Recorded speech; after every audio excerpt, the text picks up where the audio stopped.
Hi, everybody. We were just having a fun conversation about, as always, about Kansas. Yes, this is why it's so important to get in early in the Hangout before it goes on live, so then you can see some ass shaking. Yeah, exactly. That's why the public doesn't always get to see the ass, but people will show up early before we go on the air and see the ass. Personally, I think he's trying to sabotage your Patreon with that comment. Now just watch. Somebody's going to watch, and he's going to, report the video. After this, there's ass in it. Too hot for TV. And yes, I am totally slut shaming John. So before we went on the air, I know we had just started talking about because someone brought up Leto, you brought up The Fifth Element, and then we were talking about Chris Tucker, and then we had started talking about actors who are pretty much always the same in every movie that they do. And I mean, some of my favorite actors are like that. I know, I think a lot of people sort of value versatility, which is great, but one of my favorite actors ever is Humphrey Bogart, who is pretty much exactly the same in every movie and is just great in every movie. So, I guess it depends on, what you value in an actor, but if you just value someone who Hugo Weaving is like that too. I love him, but it's Hugo Weaving. I don't think he can do anything else. He has too much charisma. Mm-hmm. Yeah. There's a lot of actors who are just kind of like straight actors. I mean that they take a character or they're given a script and they'll just they'll put themselves into the character. So when you see Kevin Costner on the screen, you see Kevin Costner, or Jeff Goldblum, or you a lot of different actors that we already mentioned. But there's some actors that try to create a character for the screen or for the role and stuff like that. Ben Kingsley, he's a good versatile actor that does a lot of different characters and stuff like that. So that's a good example of a character actor as opposed to a straight actor. I mean, we were talking about Deadpool earlier. When I assume Ryan Reynolds kind of falls. I'm just saying I assume Ryan Reynolds kind of falls into that same guy in every movie kind of thing. Yeah. I didn't see Green Lantern, but I could see him being just a snarky smartass through the entire movie. Yeah. He's just gotten better at leveraging it and at picking movies that need that kind of a thing. So it improves the movie as opposed to you're just watching it going, oh Christ, it's just Ryan Reynolds doing that shit again.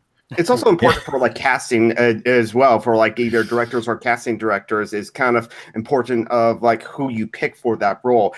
How some people criticize for the Angling Hulk. Eric Bana works as the Hulk, but doesn't work as Bruce Banner as a scientist, because it's hard for us to think of Eric Bana as a scientist. That's true. We can think of John Norton as or Edward Norton, the other actor. He works as a scientist. We can see Edward Norton as a scientist. Really? I don't think so. I think that Hulk was the worst Hulk. Norton doesn't come across as very studious to me. Yes. I'll tell you what, I agree with you. I love Ang Lee's Hulk, as most people know, but I apologize for that movie as well. But I don't buy Eric Bana as a scientist for a second. I agree with you. As much as I love that movie, I'm like, is he okay? He's like a nuclear physicist or something. Okay. I mean, the magic at the Magic Theater, his hour and a half long video about the Marvel Cinematic Universe, he brought up a story that Guillermo del Toro was doing a script, some kind of a mad scientist, I don't know, but Guillermo del Toro spent days drawing concept art, really beautiful art, and he had a rough draft of the script already. And when he pitched it to the studio executive, going through all this thing of what this incredible movie was, the studio director's okay. The studio executive's and then he said, you know what? Who I think would be good for the scientist for the lead role? Tom Cruise. Guillermo del Toro going out of the room. Seriously? Tom Cruise is so desperate to get into the Marvel universe at this point. I guarantee. Yeah, he's going to get in as who? There's nobody left at this. What? White Panther. We don't want the same way. White Panther. Maybe Simba the White Lion. Yeah, I mean, I don't. because I mean he Scientologist banter. I figure Geek can appreciate the Simba the White Lion reference. Yeah, Kimba the White Lion, actually. But yeah, you were close. Yeah, it's whatever. Yeah, I mean, there's nobody left for Tom to play. Like all of the major characters have been taken. And Good. Squirrel Girl. Squirrel Girl. No, Squirrel Girl's been cast. How dare you try to spoil Squirrel Girl by giving it to Tom Cruise? Sometimes taking the more obscure characters can work. It's working in Deadpool. That's true. Oh, hold it a second. Although I think Girl. Yeah, Squirrel Girl. Yeah, well, that's going to be a TV yeah. series, right? Yeah. Well, one of my only complaints about the newer movie is I think Nagasonic Teenage Warhead should have gotten a bigger part in that movie. I think she's so underutilized. Yeah. Howdy. Hey, Joe. Hello. Guys. Nothing much. Random stuff. Obviously, you're talking about Deadpool 2, which personally I loved. I laughed my ass off. I cried my ass off. I almost threw up laughing at that movie at one point. I won't. Obviously, I don't want to have spoilers for the people watching who haven't seen it, but there was one particular point where I literally struggled to not be openly, like, wailingly bawling. So, so I just did that thing where you don't want to cry. You're like, it actually hurt my gut. It was. Yes, I did get a haircut finally, but yeah, it was great. And it's funny because I saw some people saw it and they said they liked it, but they liked the first one better. I'm like, I thought this one was way better, and I love the first one. I thought it was way better than the first one. I've heard a lot of people say that. I can understand that sentiment because the first half is a lot slower and there's a lot like more serious scenes. Yeah, but I can't remember how much I laughed at number one, but I cannot imagine I was laughing as much as this one. Like there were some comments and some throwaway lines where I couldn't hear the next line. I was laughing so hard. Exactly. Oh dear. Yeah. Sounds like a must watch. Yeah. Yes, I was laughing so hard and for so long that I had to breathe at times, and my throat was sore at the end of the movie the first time. Yeah, and the post-credit scene is worth the price of admission alone. Oh yeah.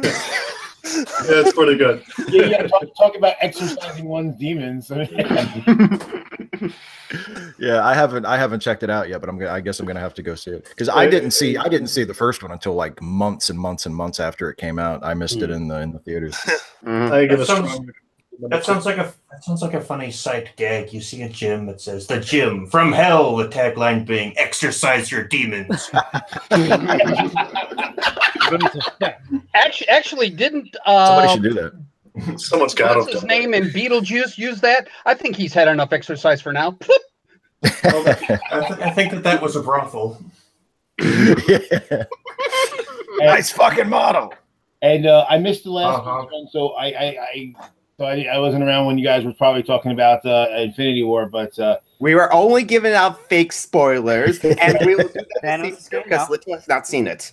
Because again, that was another one that it just blew me away. Yeah, I saw it 3 times. Well, and what's really funny is I've seen it twice so far. What's really funny is that like there are people that's like Andrew. You know, he saw you know what I'm talking about, Steve. Yeah. He saw it, and I'm like, well, I know you don't want to give out spoilers, but what was your impressions? And he's like, I don't even know that I could give you my impression without being that it's in and of itself being a spoiler. And I'm like, really? Yeah. And I saw it, and I'm like, oh, I totally get it now. I mean, and again, I was struggling to tell my friends. I'm like, just see it. It's good, but I can't tell you because if I tell you what I think about it. Yeah. Like the next day, I was just like, "Have you seen Infinity War?" No? Okay, I won't spoil it. Have you seen Infinity War? No? Okay, I won't spoil it. Have you seen Infinity War? Oh, no, I haven't seen it, but I've read the spoilers, so you can go ahead. Oh, okay. Yeah. My question about Infinity War is very simple. How the name of George do you follow it? I mean, what do they do in part 2? You make the next movie all about undoing that ending. No shit. No, the next movie is just going to be 2 hours of Thanos worrying about farming. Yeah, exactly. Hey, everything turned out great. It's just like I said it was. Oh, killed half my crops. God damn it. Well, there's this Infinity Gauntlet. God, these Brussels sprouts are shit, man. I was reading some stuff that said, well, obviously they're going to undo certain things, but it's not going to be what we think.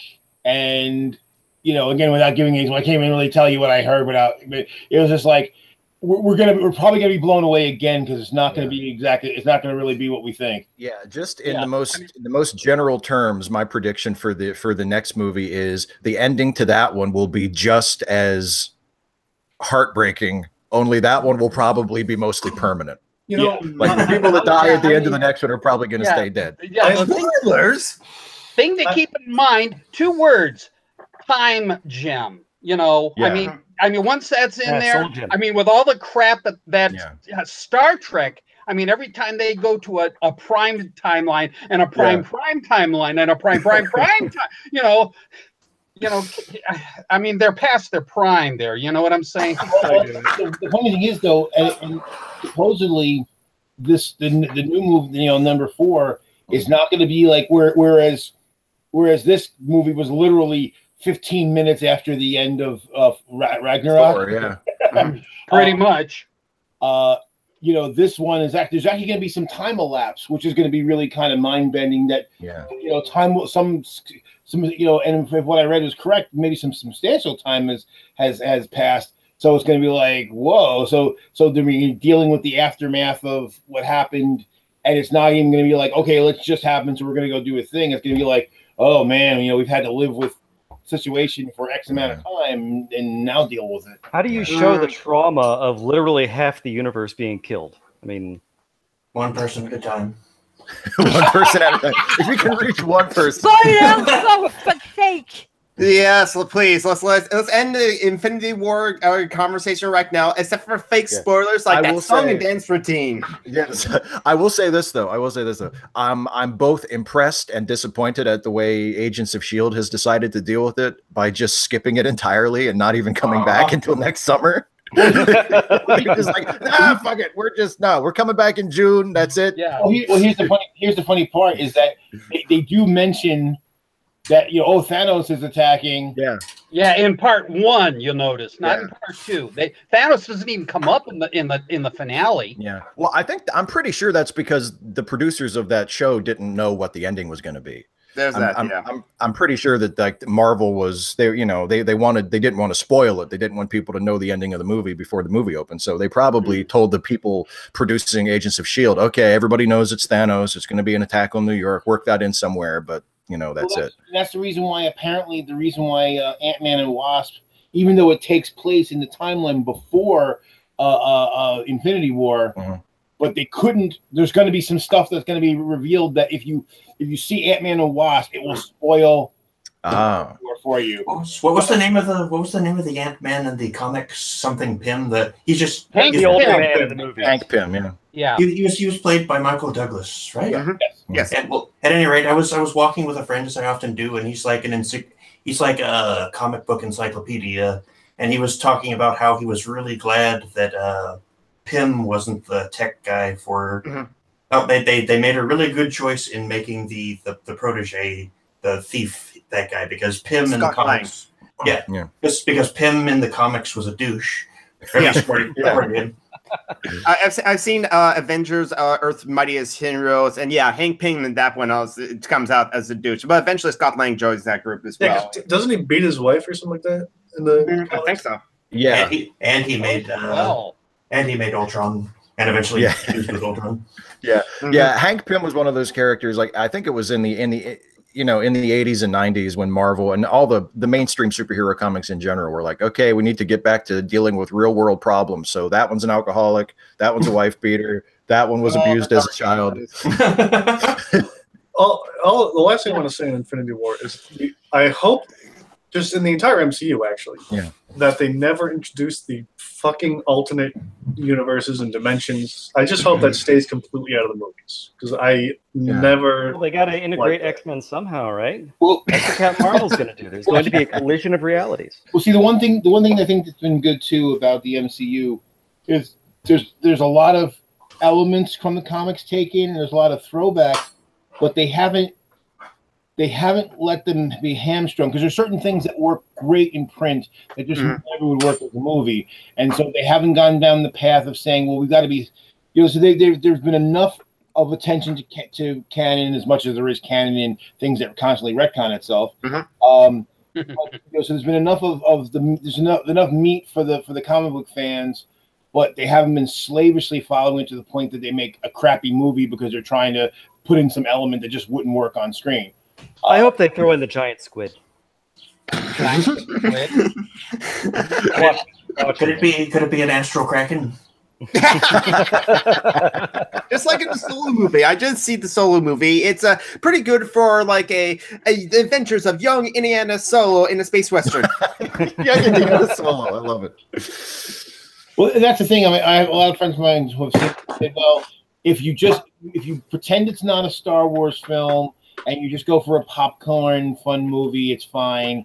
But if you like actually care about if you're into someone's into canon and things being consistent and all that kind of stuff, like, yeah, don't bother.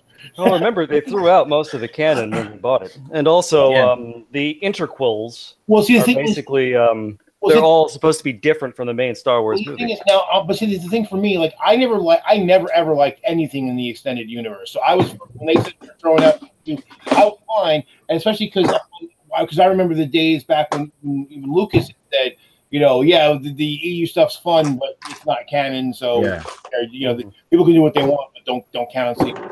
Canon's only what's in the films. So I was perfectly fine with that because again, I didn't like Timothy Zahn's books. I didn't like the Thrawn trilogy. I like all the stuff about the spawn of Han and Leia. I thought that was garbage. I didn't like any of it. So I was more than happy to chuck that in the bin. But the movies have to still be canon, right? Isn't that where canon comes from? You would think.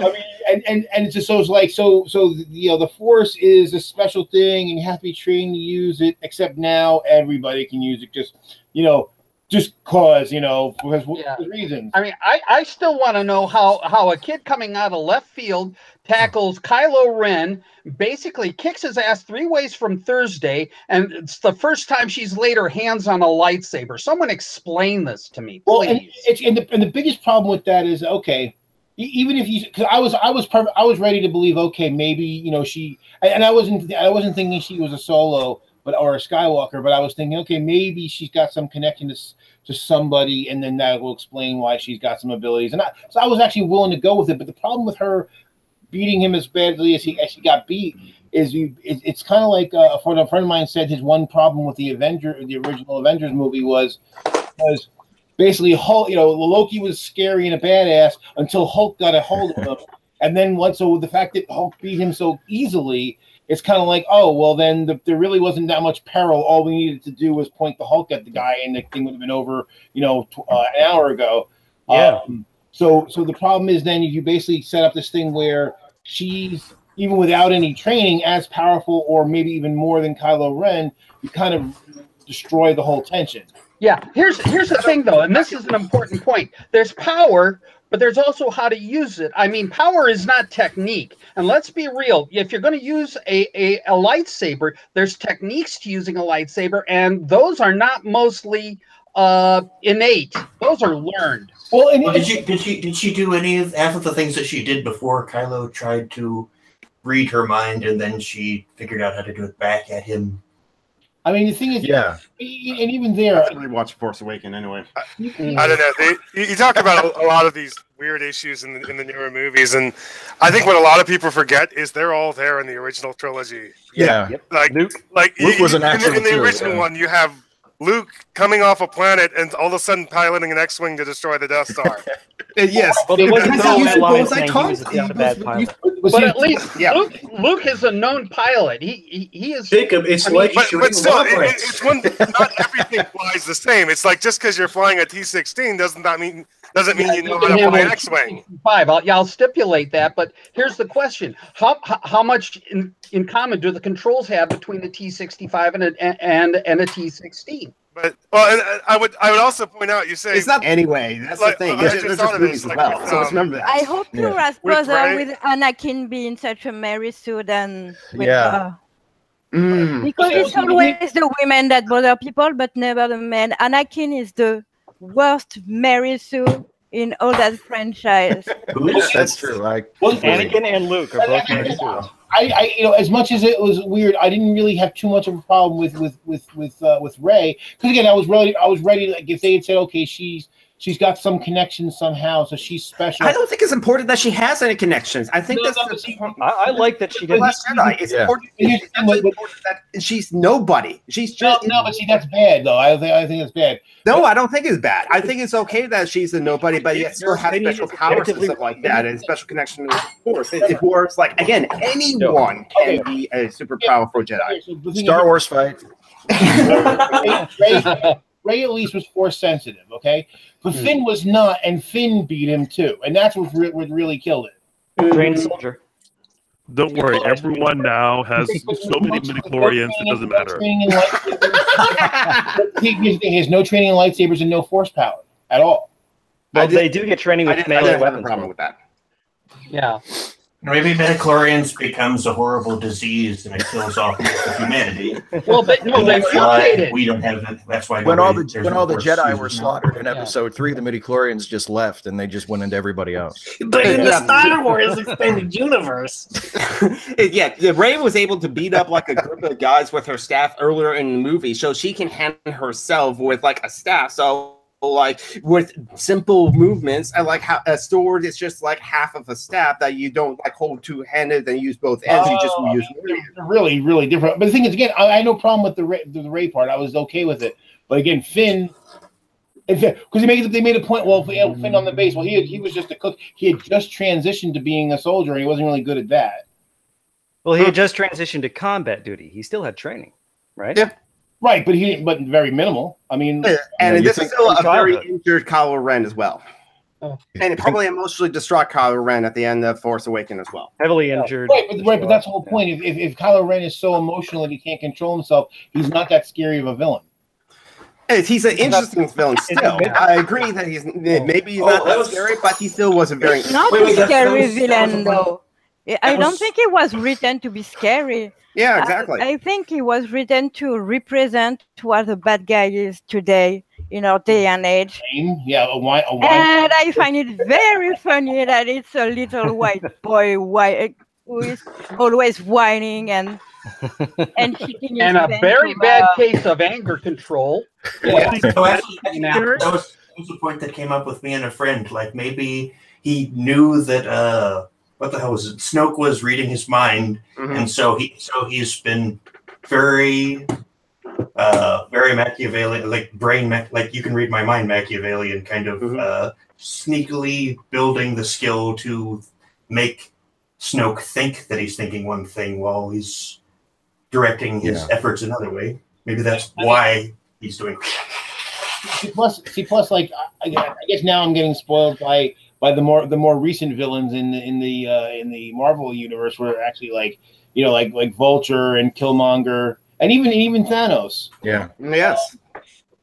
That these are villains that you maybe not identify with, but you can relate to, and even if you disagree with their methods, you understand their motivations. Yes. Yeah, but it's always kind of the case in the Marvel universe, no? Magneto is the same. You understand his motivation. Yeah. And that guy from Iron Man 2. All villains from that guy from Iron Man 2. Which one? Oh my God. Everybody remembers that guy from Iron Man 2. The Mickey Rourke one? Yeah. Yeah, Whiplash. I'm sorry, but Rourke was just plain stupid. I mean, he makes a play, it doesn't work. He makes a play, the same play, only bigger, and it doesn't work again. I mean, come on. Yeah, but Mickey Rourke looks so badass in that movie. I agree. Mickey Rourke is badass and looked badass in that movie, but yet I just felt that I having trouble remembering Iron Man 2, but I only seen it once. Yes. I can tell you something. Whiplash and the whiny girl. French don't speak French. They are from Quebec and they speak with the accent of Quebec.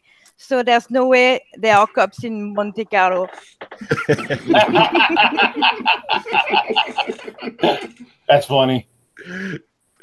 I love when people notice things that I would never have noticed in a million years. Yeah, yeah. Well, I'm French, so yeah, exactly. Well, it's like I forget what we were watching the other day. Me and Ashley were watching something.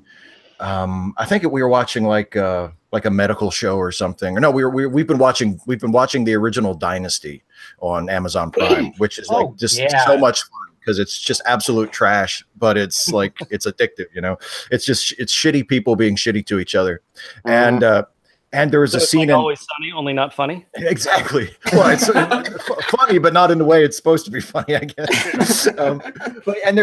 There's a lot of scenes like somebody's always having some kind of a medical emergency and having to be rushed to the hospital, and we were laughing about like what it must be like to be a doctor and to watch a medical show.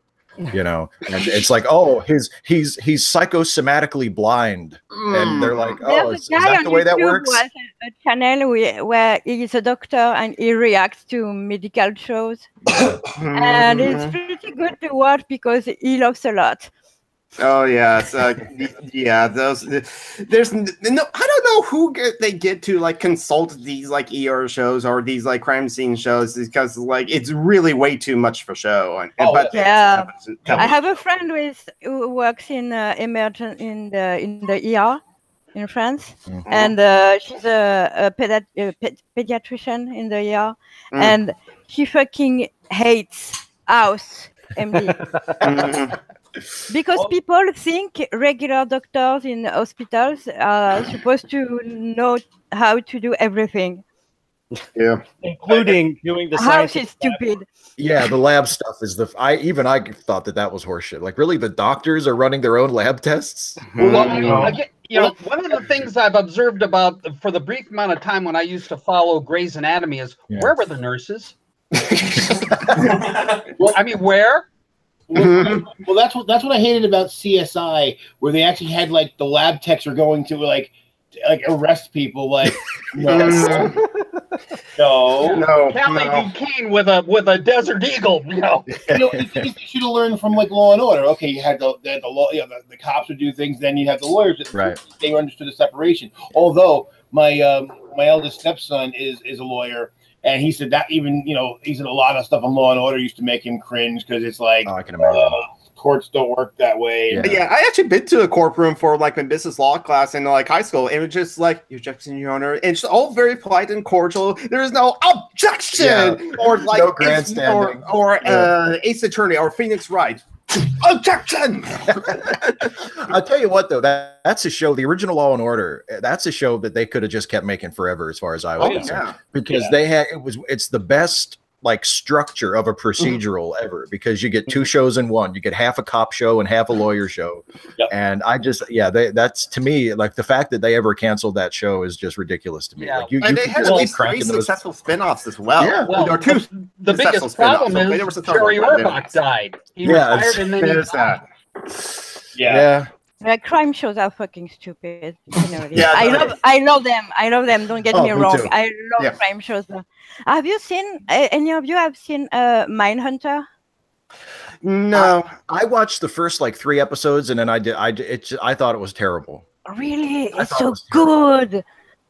For once, something that tackles mental illness without being ableist as fuck. It's a really good show I found on that front. See, I know a lot of my friends really like it, and I don't know what it is that I'm not getting. But we watched the first episode, and I thought the first episode was so laughably awful. I almost didn't watch the second. Like I was just shocked at how bad it was. Mindhunter on Netflix. But I'm like, don't take my word for it. A lot of people really love it. Think it's great. So if people like it, good Steve, for them. But in anime, a lot of people have like a 1 episode test. Some people have a 10-minute episode test. I already said this before on a previous 10 minutes but so like if they're not pulled in on the first episode or sometimes the first 10 minutes, they're not going to watch the rest of the series. And yet in anime nowadays now just like 12 or 13 minutes. I'll tell you what. Yes. I watched about the first 10 minutes of that new Lost in Space. Yeah. Forget about it. It had no structure. It had no form to it. I mean, who are they kidding? I haven't checked that out yet, but I've heard very mixed reviews about that. Like Did people that nothing for me. Is that a reboot, movie reboot, or is it a TV show? The TV show Lost in Space. This is the new thing that's on Netflix. Yeah. Okay. The movie I'm not going to watch that. The movie was awful. So. Yeah, oh boy. I love you, wife.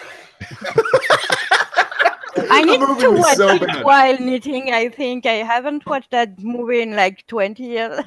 I went to see the movie. You, wife. He says, "I love you, wife. You don't have a name. I only gonna call you by the role you play in the script. I love your wife." I went and saw that in the theater, like after it had been out for 2 or 3 weeks, and there was nobody else in the theater, so I just openly made fun of it the whole time. Like it was great. It was so much fun. It was me and my best friend at the time. We were just sitting there in the back row. We were like the only people in the theater, just talking back to it the whole time. At the time, falling out drama.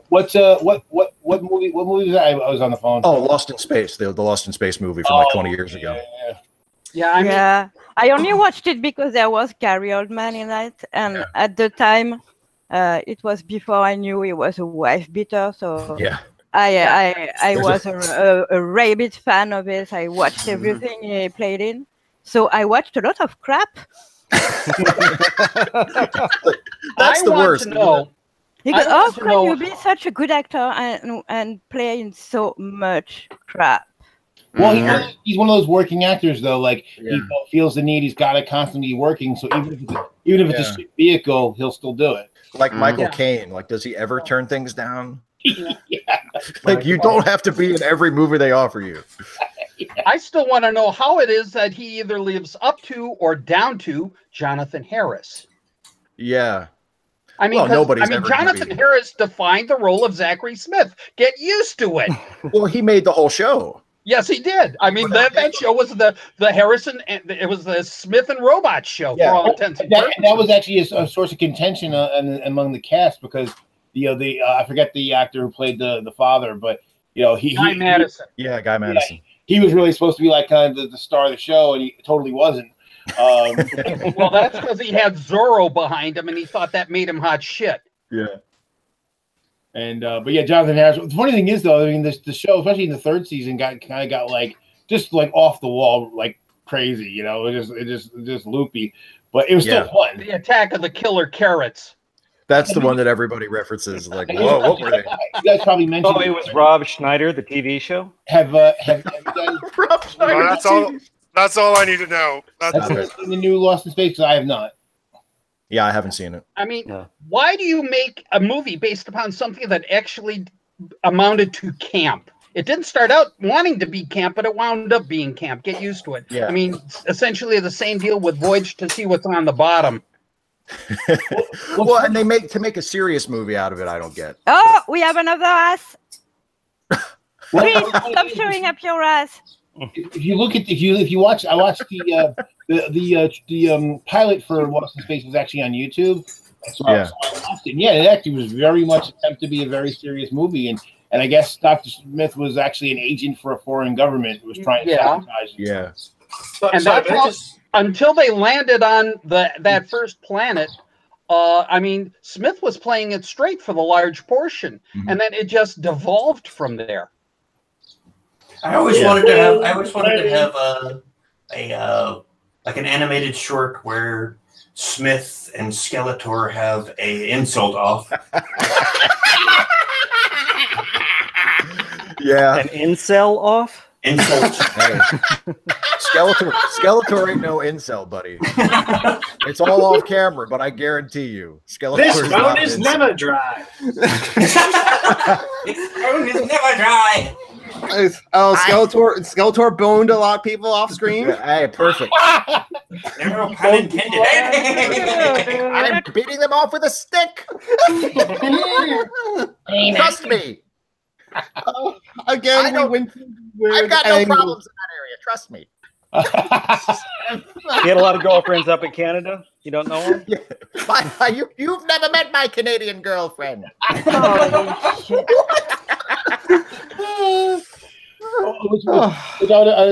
take this opportunity to say fuck incels. Yes, we can all agree there. No, don't fuck them. Don't fuck incels. If only they could go fuck themselves. Yeah, go fuck yourselves. Well, see, the funny, I mean, the incel people is just a TFLer is rebranded. Fuck one another. Do what everybody else does when they do what everybody else does when they can't get laid. Watch porn. And just watch porn and jerk off. You're fucking babies. I mean, hey, sex toys. There are male sex toys. I will keep it in the sleeve and not show it off. Geek, you rake.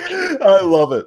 I will keep it in the sleeve and not show it off. Okay, earlier in my younger days, I didn't do so well with women, and like, you know, I know it's a shot. But I never like thought like, man, there's a conspiracy to keep women from having sex with me. What? Yeah, really. Yeah, it's just, it takes self-pity to a whole new level. It's like, just get over yourself, dude. It's, you know, sometimes it sucks. I hated dating too. Like, I fucking hated it. Well, here's the funniest part. It's like back when they were still calling it's a rap cult. Back when they were calling TFLers, they were like, you know, oh, there's a conspiracy. But more recently, I've actually literally heard some of them say stuff like, well, some people just aren't attractive or you know, they're physically and have some people have bad personalities and they don't have anyone that have sex with them. Like, so you're admitting that you have a bad personality. So maybe that's the problem. I mean, do something about that. Yeah. Yeah. Work on yourself. Work on your career if you can. Or call a prostitute. Yeah. No. This is why sex workers don't have to end up with the trash of the mankind. Prostitutes are people in the way that incels are not.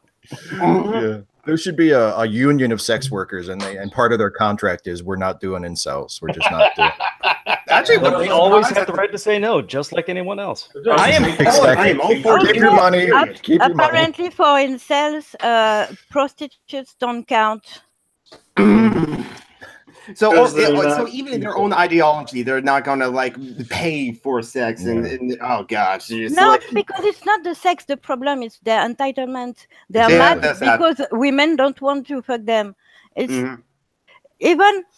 I mean, I'm pretty sure there's a lot of average-looking girls who would be happy to have a boyfriend, and a lot of girls don't get laid, and we don't go on killing rampages. Yeah. So.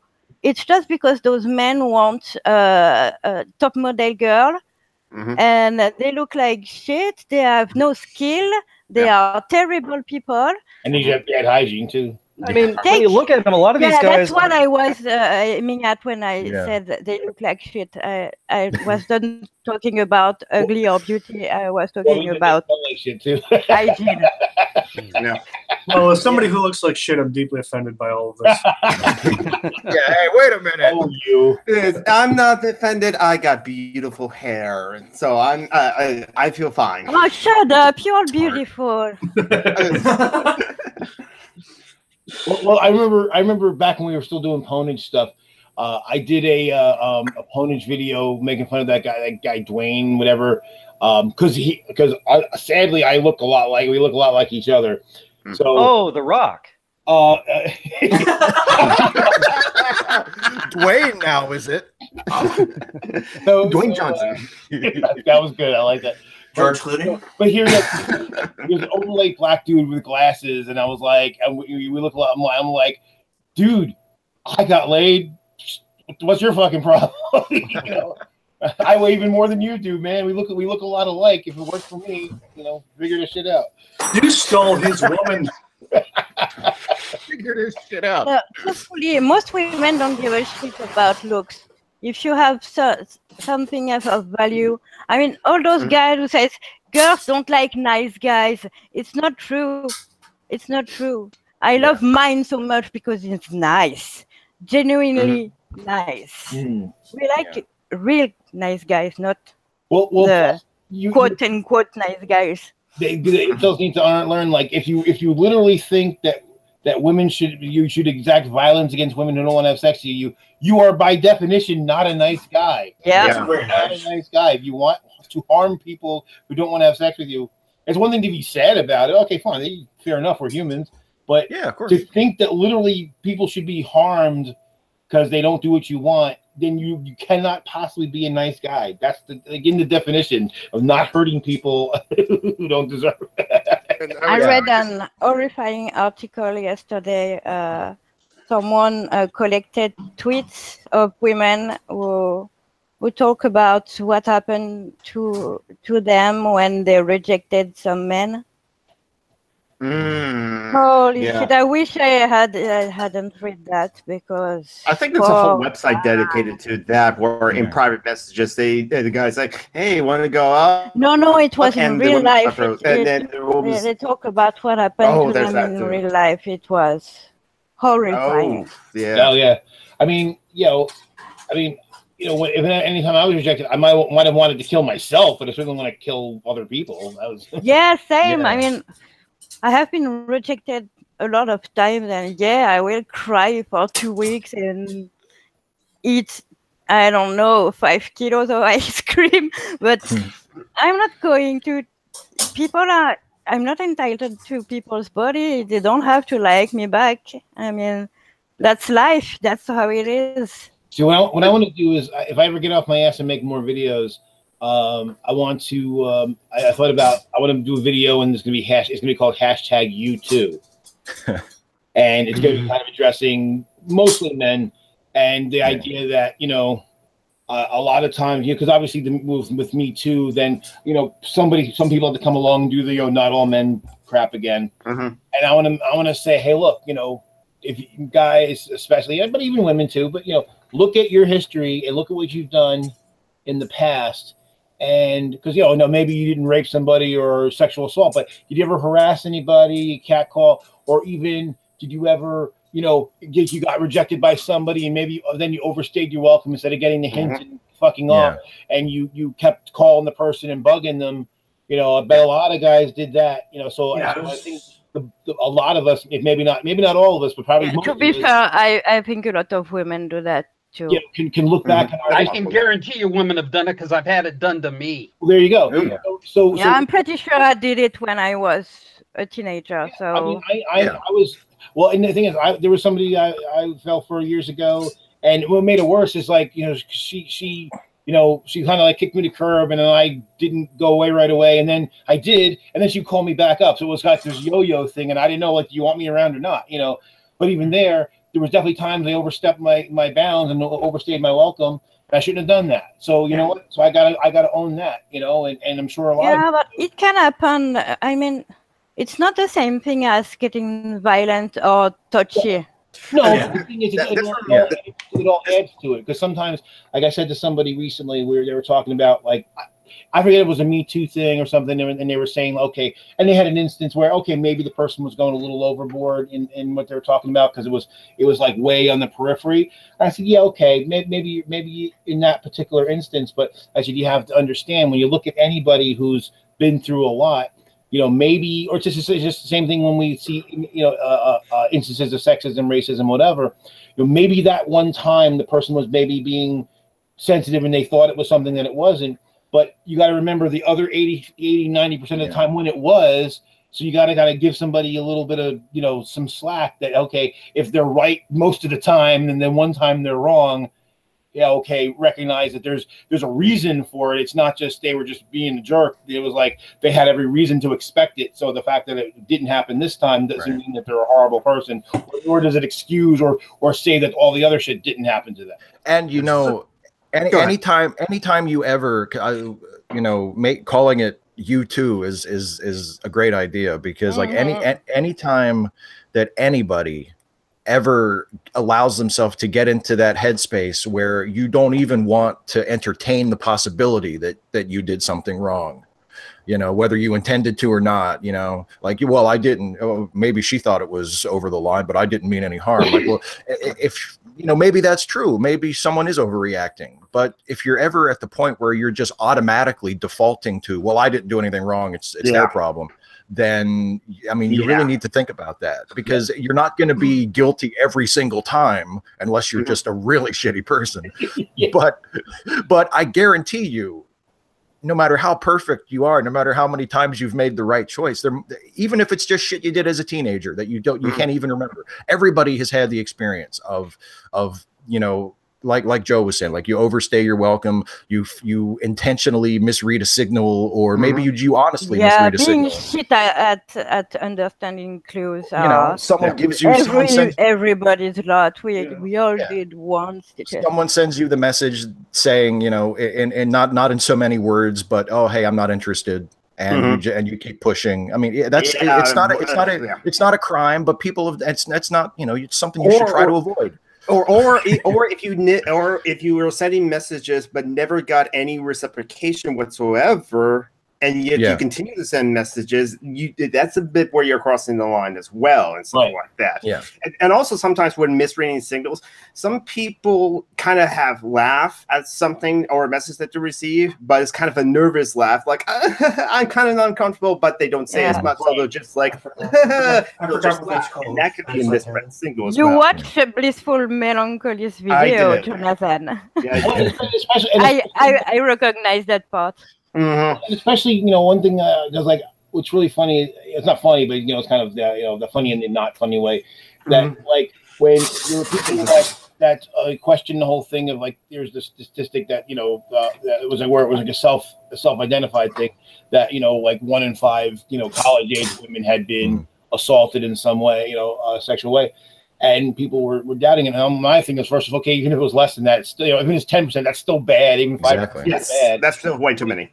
But the thing is that I'm pretty sure that's an accurate statistic. But what that means, people seem to very dubious. Like, how can that even be possible? And I stopped and thought about it. And I'm like, I went through all the important women in my life: my mother, my aunts, my grandparents, my grandmothers, my great grandmothers. Whatever I knew. And I'm like. And then women that I dated, and I'm like, more than half of the women that were important to me in my life were sexually assaulted at least once in their life. Yeah, more than half. So to believe that 20% by the early 20s, completely believable to me. Yeah, absolutely. Every single one of my girlfriends have been, and I say girlfriend is not romantic. It's my friends who are girls have been at least sexually assaulted. And more than 2/3 have been raped. Okay, every single woman I know. So I know it's a lot. Maybe it's because of the circles in which I go and etc. But even so, it's not just an anomaly in the statistics. It's here's a lot. Here's I think the problem is that it doesn't really matter what the percentage is to these people who argue kind of against this sort of thing, because it's like, what percentage of these women have to be lying where suddenly it's not a problem?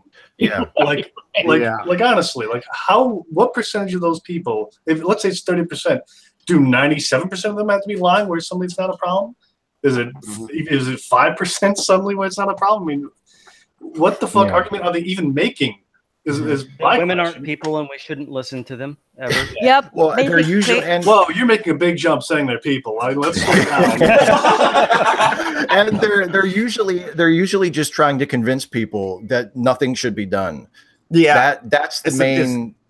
That's the main thrust. Whenever anybody pushes back against consent education or rape awareness or anything like racism. Remember, dear Muslima? I remember. Yeah, like, I'm just concerned about the truth. It's like, it's always just hey, everything's fine the way it is. You people who are trying to do something, just don't do anything. Everything, just leave everything the way it is. Everything's fine the way it is. Well, SQW, status quo warners. Exactly. Very good. It pisses me off when like the MRA types, because they're like, they bring up, and rightly so, that as society as a whole, we don't do a good job about male victims of sexual assault and stuff like that. We don't do a good job for any victim of sexual assault. It's a joke. Men and women and non-binaries and children. My point is that they pretend to be advocates for male victims, but then or victims of sexual assault, but then here they are basically trying to convince us sexual assault against women isn't a problem. Like I can't take you seriously now because you can't argue. I think the fallacy is called Queen. We care about victims of sexual assault. We don't do enough for victims of sexual assault while trying to deny victims of sexual assault. I mean, they don't do shit for male victim of sexual assault. Yeah, exactly. The most demographics of men the most at risk for rape are trans men, Mm-hmm. and MRAs don't give a shit about trans men. They don't. No, because they don't see them as being valid sexually. They just see them as inviting it. Yeah, and they're just using it as a cover for whatever, and it's just a distraction. Whenever someone who never seems to give a shit about sexual assault, unless they're arguing with someone who's trying to raise awareness about women being sexually assaulted, all of a sudden it's a little suspicious. Like you never talk about this any other time. What about the men? Yeah, now all of a sudden you're like super concerned about it. If you think about it, like if you look at the percentage, by age 20, only a tiny percentage of people will die of heart disease, but you don't hear them saying, cut out that heart disease research on young people. Yeah. We don't need to worry about that, Yeah, I made that point in a video. Yeah, because our disease is something that primarily happens to men. Oh, it's strange. I made that point in a video a couple of years ago, I think, where I pointed out that the incidence of rape, the estimated incidence of rape in the United States is higher than the incidence of gun-related death. Per year. And we very rightly treat gun-related deaths as a serious problem. Really, some of us do. Most of us do. Most of us do. Yeah, we it's not an issue. Like if you say, "Hey, gun control," like of course there'll be people who will not be interested, but there'll be a lot of people who are like, "Yeah, let's do something." But for some reason, it feels like there's a lot more pushback on sexual assault, even though the best, there aren't exact statistics because it's an incredibly underreported crime. But the best because it's an incredibly embarrassing crime, and whether you're talking about men or women, reporting that means exposing yourself, becoming vulnerable, and I mean that opens a can of worms that nobody wants or to open unless they've got balls you can't keep in this room. That's the thing. It's like for male victims, it's kind of almost more difficult for them to admit that they've been sexually assaulted because he's supposed to be a man about this. And we shame victims so effectively. That if you've been a victim of a crime, you automatically assume that you did something wrong, or you should be embarrassed, or you should be ashamed. And if Kevin and Logan were here, I think you could point out a few of because there have been a couple of people who've done the manosphere videos on who have said that because men are the ones in power, they cannot be raped. Like it's impossible for them because they're the ones in power. It's a big ass Nordic dude. Does anyone know who that is? Golden one. Yeah. Oh god. Okay. He said his IQ is as high as his anal temperature, so it's about equal to his BMI.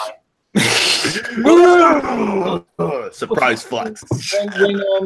And anytime people have these deflections, I was just talking this morning with a friend of mine about how the NRA guys, and they try to say that, because I guess the context was somebody pointed out that back in the 60s when the Black Panthers and the Nation of Islam and everything were saying, hey, black people should arm themselves. And the NRA was totally fine with gun regulations then. And so somebody was trying to defend them and saying, they're not as racist as they were way back then and all this kind of crap. And I said, okay, right. I'm going to prove you wrong in one fell swoop. Like John Crawford. John Crawford is the guy who in Ohio, he had a toy gun in Walmart and the police ambushed him and shot him, but supposedly, he was being all dangerous and stuff. The BB gun guy. But the thing about it, now Ohio is an open carry state, so even if he had been carrying an actual gun, it would have been perfectly legal. And 6 months earlier, I think maybe even in that Walmart, there were all these gun jerk offs dressing in camo and walking around with their AR-15s in the grocery store to show off, we're exercising our open carry rights.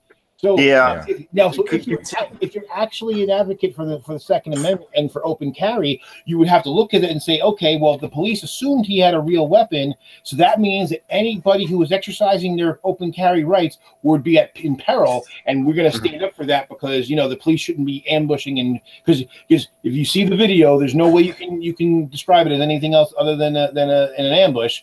Because they didn't. It wasn't like they drew on him and said, "Put your gun down," and he said, "No, copper, fuck you," or anything kind of bullshit. It was literally they pop up from behind stuff and shoot him. Yeah. He has no time, even though he literally turned around to see what the noise was, and they shot him. So if you truly care about open carry rights, you would say, "Hey, this is bullshit. This is government overreach." Even if you didn't want to get into the racial aspect, you'd say this is putting our fellow NRA guys in peril. Not a fucking word out of them. Yeah, you can tell it's you're talking about. You have to keep in mind you're talking about your fellow white NRA members. Yeah. Right. I mean, I have to ask, how active is the black side of the NRA, if there is a black side to the NRA? They've all been shot. That is worth a look. Well, you know what the NRA calls black people, right? Targets. Yeah. I actually Bob, because that's his name. I had in the NRA. I had a meeting with the black part of the NRA the other day, and he was the nicest guy. I mean. You can tell it's if you ever seen like the picture of like all the Black Panthers, like the AK-47s or whatever weapon, I'm not good with guns, standing in front of some building. Of course, it's used as like a scare picture, like, oh, the Black Panthers were violent because they had guns. It's like, you don't have a picture of them shooting the gun. You have a picture of them holding guns, which most likely they were in front of what looks like a town hall. It probably was legal for them to have them. So, yeah, that was back when they took over not San Francisco. I think it was the city government in Sacramento. Yeah, yeah. That was what that was what turned Ronald Reagan into a gun control advocate. Yep. In the '60s. Oh, the blacks have guns. Oh shit. Oh, he wouldn't have called them black. Like Chris Rock says, he didn't call them blacks. I'm pretty sure. White men sell design guns, sell guns, no problem. Black rapper says guns, congressional hearings, and no lie, there have been at least 4 congressional hearings that lasted for weeks and weeks to talk about the discussion of gun violence in rap music. Yeah. Yep. And think about this. Think about how anybody who knows anything about the history of music, especially like country music and blues music, listen to some of those old murder ballads from the 20s and 30s, that some of which were sung by black artists, but there were like the fucking Carter family made their fame in the 20s and 30s singing murder ballads that were some of the most violent songs you could possibly have. People, men drowning their wives, and no congressional hearings ever about the violent content of country music and folk music murder ballads. But well, I can't reason whites that would why that would be. I want to get with Rational Warrior and see if we can take one of those murder ballads done by a white artist and put it to make it turn it into a rap song. Oh, that would be so awesome. See what kind of response there is. Just change the background. After all, Johnny Cash has got like sampled in like rap music and stuff like that, so it's not a stretch at all. And Johnny Cash, what was it Johnny Cash was saying about like I shot the guy dead just to see him die? I shot a man in Reno. Yeah, he was expressing remorse. Folsom Prison Blues. His most famous song is about him murdering a guy just to see what would happen. You know what? I shot a man just to watch him die, and then I got distracted and I missed it. Well, one of my favorite. Well, yeah, but he didn't say motherfucker. Yeah, exactly. He was always very polite about his I mean, if you want to go to an extreme, how about Bohemian Rhapsody? Mama just killed a man, put a gun against his head, blah blah blah blah. Yeah, and it's I can sing the whole song. Now. Well, obviously, in that case, the gun was a penis. And it's metaphor. Yeah, exactly. Yeah, in the case of Freddie Mercury, I believe you. Yeah, you have to know how to read it. I mean, and what do you mean she pulled your trigger? Yeah, pulled my trigger. Oh, hey. So is the gun the penis or is the trigger the penis? Which is it? Sounds. No. The trigger is the prostate. I see. You don't pull on the prostate. You press it. You rub it around. You can't. She rubbed around my trigger. Now he's dead. They're both penises. It's called sword fighting. Yeah, let's not rewrite the man's lyrics 40 years after the fact. I mean, the song is what it is. But yeah, it's amazing the double, triple standards sometimes. It's ridiculous. It's ridiculous. Well, I mean, sorry, go ahead. Well, just I keep thinking of like incredibly violent Johnny Cash songs, and I mean, think about his cover of the song "Delia's Gone," which is one of the darkest songs in the American canon, where it's about a guy who ties his wife to a chair and murders her, and then is haunted by her ghost.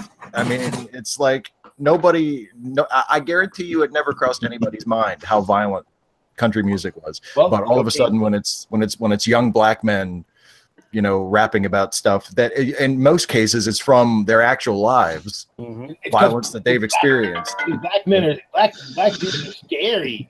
Yeah. We talk about black on black crime. I think that's. Or what does anyone ever talk about that?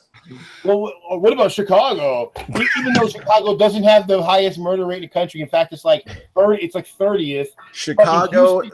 Houston and a lot of white bread places have a much higher murder rate than Chicago. But Chicago is the murder capital of the Chicagoland area, my friend. And you can try to distort the facts all you want. They have the highest, the strictest gun laws. Never mind the neighboring states have the worst. So, well, that's the thing they always miss. It's like, and again, I've pointed out to people about like New Jersey gun laws. They're not designed to stop your average citizen from getting a gun. I can get 2 handgun permits a month if I wanted to. Yeah. Which, so at my age, I'm going to be 50 at the end of the year. So I can literally have like 700 guns or some crazy shit like that, or something ridiculous. So I can have an arsenal if I wanted to.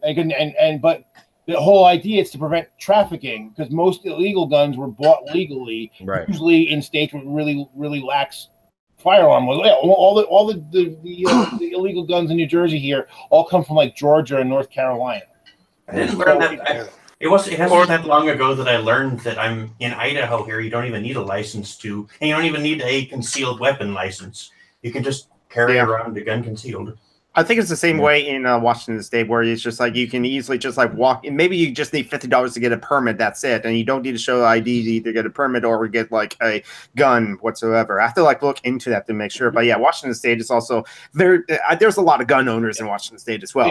Very blue state, even in the Seattle area. And like Pennsylvania, basically, where I lived for a few years, you just needed a driver's license or some other state ID. That was it. Yeah. But it was the same thing though when it comes to marijuana. When blacks and whites use marijuana at about the same rate, but we're 4 times more likely to get arrested for it. Yeah. And what's you're living while black, guy. I mean, come on, Joe. Fucking, and I knew I knew. Yeah, have you tried not being what I was getting into? I knew. You knew what you were signing up for when you were born. That's right.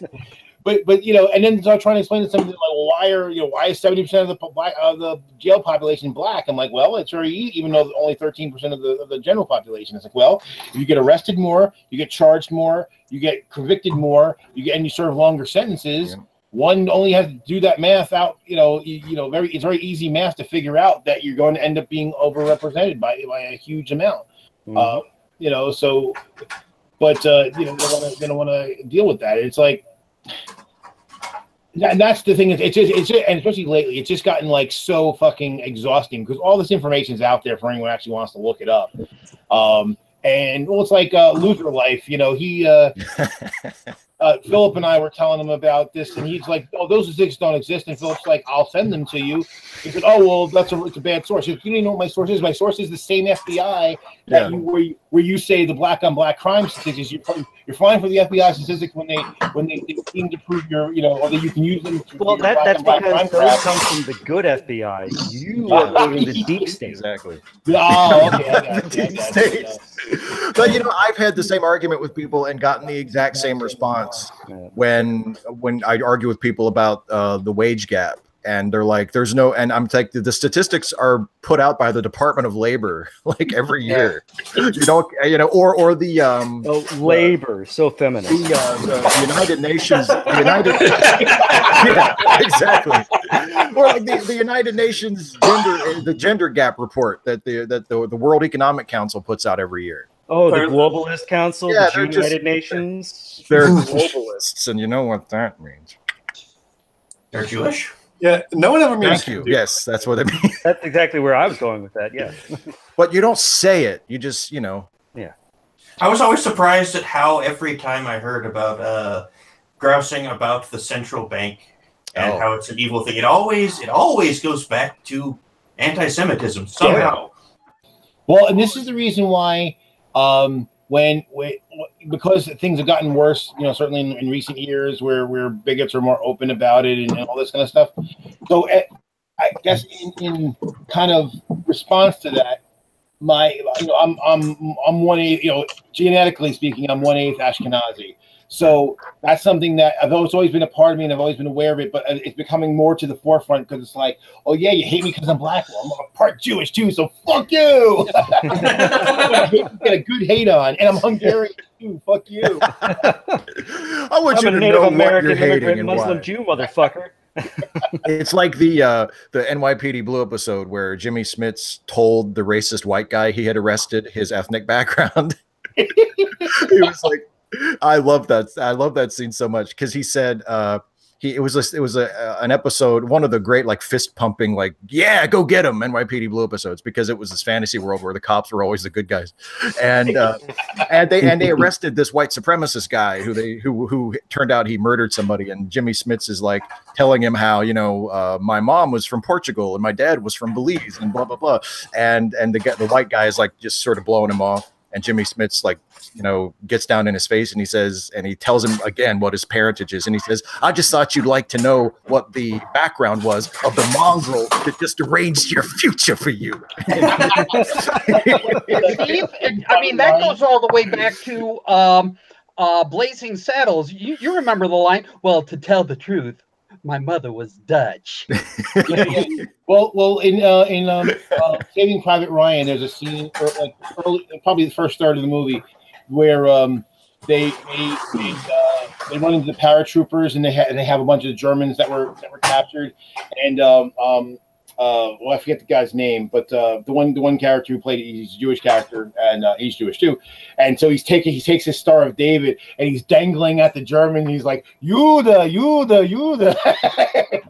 Tell them, I'm a Jew. Well, hey, if you want to go in that direction, go to Inglourious Bastards, for crying out loud. Yeah. I mean, talk about taking it to an extreme. Yeah. I'm going to call a Jew bear over here, and he's going to take that baseball bat and beat you to death with it. I didn't see that movie, but that's a good one. That movie was completely off the chain. I love the fact that Tarantino rewrote the ending to World War II. No spoilers for Joe who hasn't seen it, but he rewrites the ending to World War II. Where Hitler gets killed by a black guy and a Jew. Yes. Well, hey, I can. Hey, Joe. And then those two people fell in love. And down the line. An interracial black Jewish couple. Yes. Yeah. Well, it's funny because Steve, you know Peach. Oh yeah. Because Peach's mom is Jewish. Yeah. So we always joke we got that black Jew thing going on. Yeah, totally. Racist worst nightmare.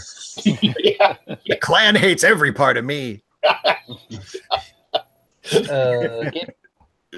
All right. Well, I'm going to call this to a close.